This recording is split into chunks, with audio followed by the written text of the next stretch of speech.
وأن ليس للإنسان إلا ما سعى وأن سعيه سوف يرى ثم يجزاه الجزاء الأوفى. السلام عليكم ورحمة الله وبركاته. وحشتوني أوي أوي أوي يا حبايب قلب الدوشة. ربنا يا رب يجعل أيامكم كلها سعادة كده وستر وصحة ويفرح قلوبكم. ما تنسوش اللايك والاشتراك طبعا زي ما انتم متعودين. معلش والله العظيم عارفة ان انا بجد اتأخرت على الفيديو أوي أوي أوي يعني المفروض ان أنا انزله من يومين، وبجد بجد بجد والله العظيم ابني كان تعبان خالص. السخونية ما كانتش راضية تنزل، يعني هي كانت عالية أوي أوي أوي. والله العظيم يعني انا كنت تعبانه تعبانه تعبانه ونفسيتي كانت تعبانه جدا، ما كنتش عارفه اعمل ايه. كنت يعني كان في ساقعه شويه، فما كنتش برضو عارفه اغير له كل شويه كمادات وعلاج. والسخونيه يعتبر ان هي بتنزل في ثانيه وبتطلع. عايزه اقول لكم على الكبه دي جميله قوي قوي قوي، وبيجي معاها حبه حاجات كده مبشره ولذيذه وصغنونه كده. صراحه بحبها قوي، يعني بحس ان هي سهله في الاستخدام كده وبتقطع زي ما انتوا شايفين كده. ممكن تفرميها اكتر من كده كمان، بس انا حبيتها كده. وزي ما انتوا شايفين بقى بشوح الشاورما لحد ما تنشف شويه كده. شايفين الصوص بتاعها كنت عاملاه بزبادي وطبعا ملح. لا ما حطيتش ملح، انا عملت زبادي وفلفل اسمر وبهارات، وحطيت حبه توم باودر وبصل باودر. وزي ما انتوا شايفين كده بقى قطعت الفلفل والطماطم. معلش ما عرفتش اعرفهولكم لان بجد كان على طول كده من الصينيه ما عرفتش اعرف طبق خالص.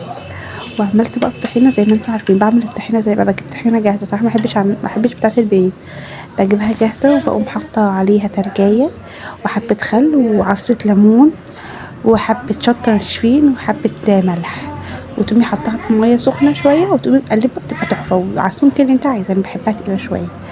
وزي ما انتوا شايفين كميه المواعين اللي طلعت ولا كأننا بنحارب ما كانتش طاسه بس بجد ما اعرفش في ايه. دول طبعا سبتهم من الحله والكنكه دي يتنقعوا شويه لانه بجد ما كانوش راضيين يطلعوا، فسبتهم بقى يتنقعوا لحد ما خلصت دول وعملتهم في الاخر.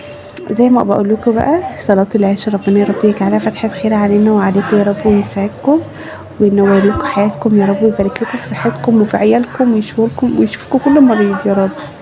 بجد الواحد سبحان الله يعني لما بيجيله فترة زي دي الواحد يعني لو في نفسه هو اللي تعبان عادي، يعني بقى سهلة ان الواحد هو اللي تعبان. ايه المشكلة ان انا ابقى تعبان، انما ابني او كده او حد من اهلي بحبه لا ما يبقاش تعبان.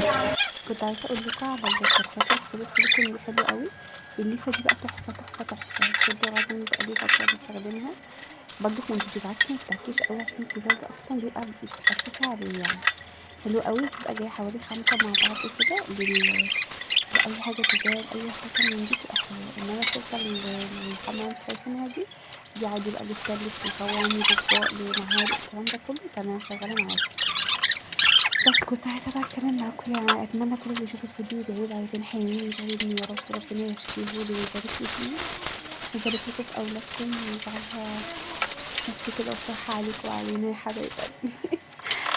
الحمد لله، يعني الحمد لله على كل حال، الحمد لله.